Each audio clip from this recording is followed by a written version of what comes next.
Okay, Jocelyn is a 58-year-old woman who is experiencing lateral hip pain that she's coming in for today. It first started a year and a half ago, but has been progressing since then. She is not physically active. She hasn't been for about 30 years. She's been retired for 2 years. She is also type 2 diabetic, so she's currently taking insulin for that. She also has osteoarthritis of both of her knees that she's taking steroid injections for, so she currently doesn't have any pain for that.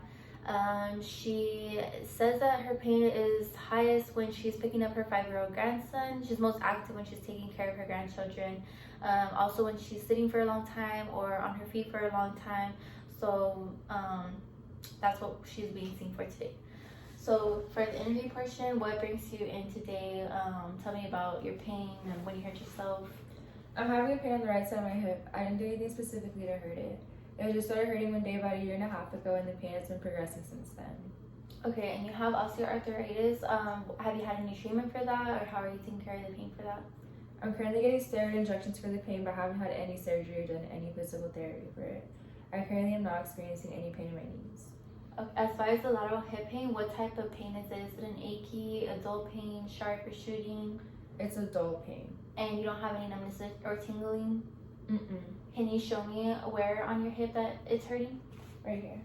So she's pointing to the greater trochanter region. When is your pain the highest? When do you feel it the most? I notice it hurts more when I'm lying down on my right side. Also, it bothers me when I lay down on my left side and have my right leg crossed over. I can't really sit with my legs crossed because it bothers me too much or sit for too long. I also have pain when I'm on my feet, either standing for a long period of time, walking, or climbing up and down stairs. And does anything help with your pain? Only icing it. Okay, so now I'm gonna do a couple of observations. I'm gonna go ahead and have you stand right in front of me. And just by observing her, I don't see any obvious genu valgum or genu varus, no pes planus or pes cavus. I am noticing that she's having her hip in a resting position with some hip flexion, slight abduction, and some external rotation.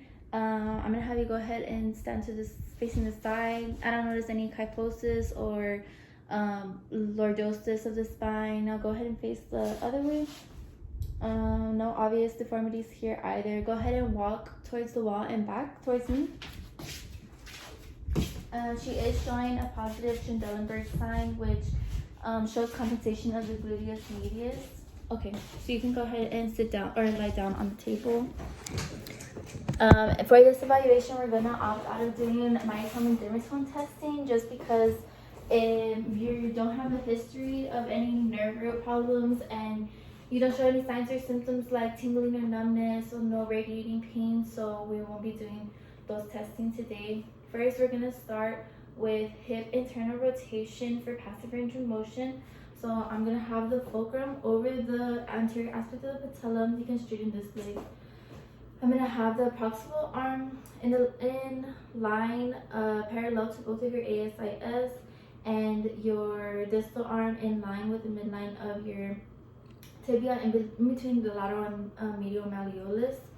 So now I'm going to do all the work. You can relax this leg, and I'm going to passively internally rotate and see, she gets about 25 degrees of passive range of motion for hip internal rotation. Now I'm going to do with the other leg. And you didn't have any pain with that? No. Okay, and let me know if you have any pain with this side. So same thing is aligned with the ASIS. Fulcrum is anterior aspect of patella, and this arm in line with the midline of her tibia. Yeah, it hurts. Okay, is that as far as you can go? Mm-hmm. Okay, so for her right side compared to her left, she has only a 14-degree range of motion for hip internal rotation. Now for hip abduction, we're not going to be measuring it, but just feeling for inflow.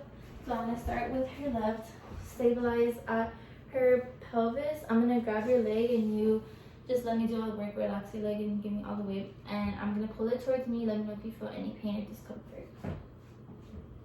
No. Okay. And she was able to go through full range of motion. And she did have a firm end feel for that. Now for her right side, I'm gonna stabilize at the pelvis and abduct her head. Let me know if you have any pain or if you need me to stop. It hurts. It hurts right there. Right here in the Right here. same region. Okay, so same, but she has greater trochanter pain, and she wasn't able to abduct as far as she was with her left leg.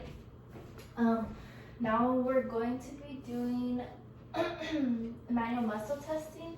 So I'm going to have you on your side facing the camera. And first I'm going to be stabilizing at your pelvis, and I'm going to have you go through full range of motion and lift your leg up, and you tell me if you have any pain or difficulty. No. Okay, so since she was successfully able to do grade 3, I'm going to apply resistance to her femur. You can straighten your leg too. And you go ahead and go through full range of motion as I'm applying resistance. And do you have any pain with that? No. Okay. So she was successfully able to complete you can turn towards me, a grade 4 manual muscle test for hip abduction. Now I'm going to stabilize at the pelvis again and go ahead and lift as much as you can. Do you have any pain with that? Mm-hmm. So she had pain with that, and she wasn't able to lift as much compared to the other side. So I'm going to do a grade 4 manual muscle test for that. The primary muscle movers for this test are the gluteus medius and the gluteus minimus. So now we're going to do a hip internal rotation. So go ahead and face that way with your legs hanging off, sitting down. So I'm going to stabilize just on the anterior aspect of the femur over here. With you, actually let me do the left side first, the unaffected side. I'm going to stabilize on the anterior aspect of the femur, applying resistance to the lateral aspect of her leg, and good job. She's able to go through full range of motion with strong resistance, so she can do a grade 4 hip internal rotation. Now I'm going to do the same thing with her affected side, the right side. Go ahead and push against. Okay, and she's not able to go through full range of motion. Did you have any pain with that? Mm-hmm. Okay, so she did have pain with that, and the primary muscle movers for that movement are the gluteus medius, gluteus minimus, and the tensor fasciae latae. So now we're going to be doing special tests. I'm going to have you stand in front of me. Just face that way, and I'm going to have you lift your right leg. Okay, go ahead and put it down. And now your left leg. Okay, go ahead and put it down. So you can sit back on the mat. So with that, I could see that she dropped her right hip as she lifted her left leg, which is a positive sign of gluteus medius tendinopathy, and it does have a good sensitivity for rolling in for that pathology. So now you'll be lying on your back, and I'm going to be doing the Faber's test, which is also testing for gluteus medius tendinopathy, straightening this leg, and has a good ability to roll in. I'm going to have your ankle here, and just let your just let it fall as much as it can without any pain. So it was able to fall further than her other leg, which is a negative sign. Now I'm going to do it on the right side, and just stop when you have any pain or if you're not able to go anymore.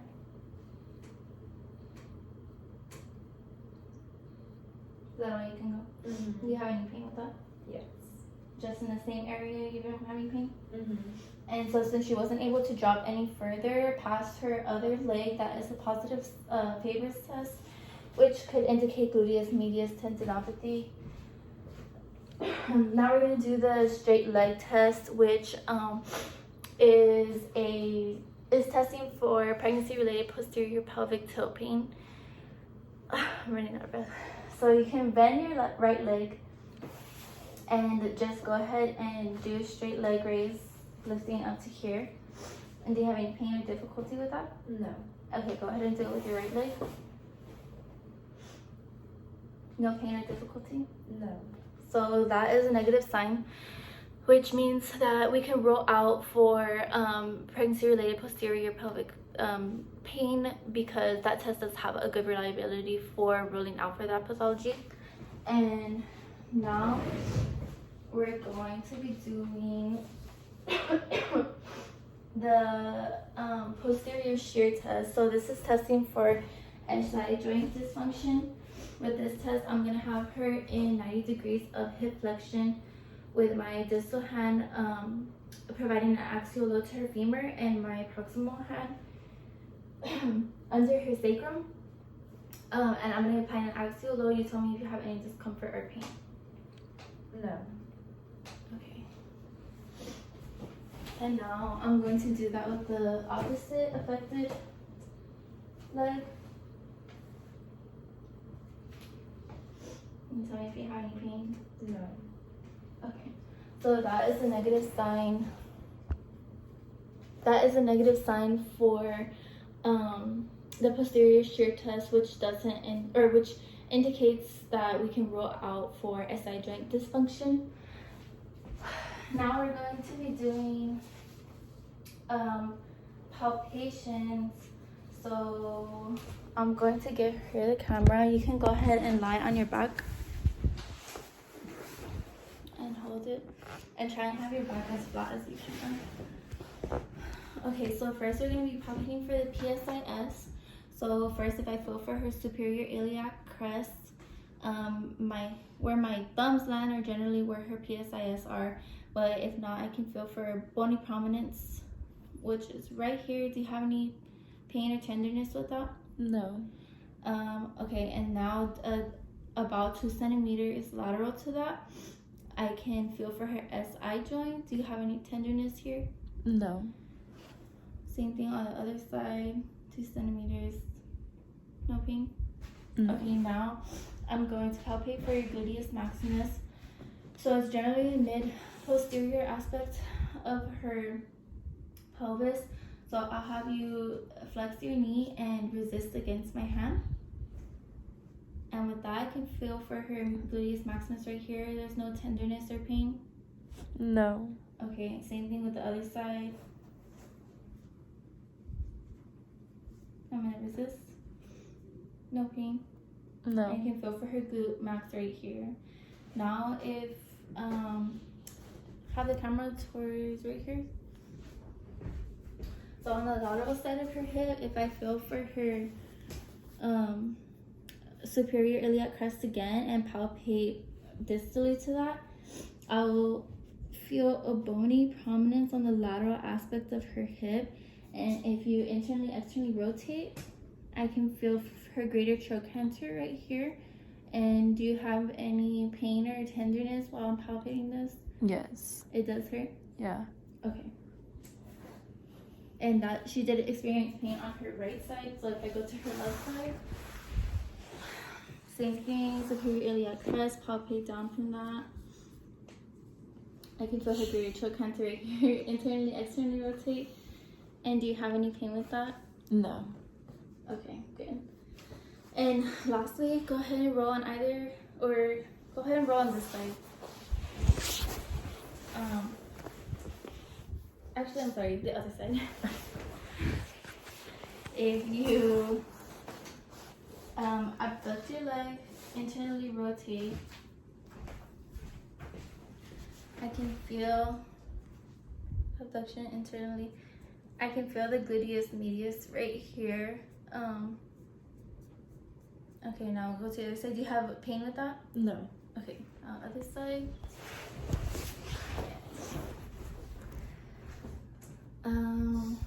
Same thing, internally rotate. Any pain? No. Yes. Yes? There is Okay. pain. It hurts. Okay, so now with all of these tests and signs and symptoms, I can confidently say that I think you have gluteus medius. I think you have gluteus medius tendinopathy just based on all your signs and symptoms. They presented that all of the tests were positive for that. So I can confidently say you have that.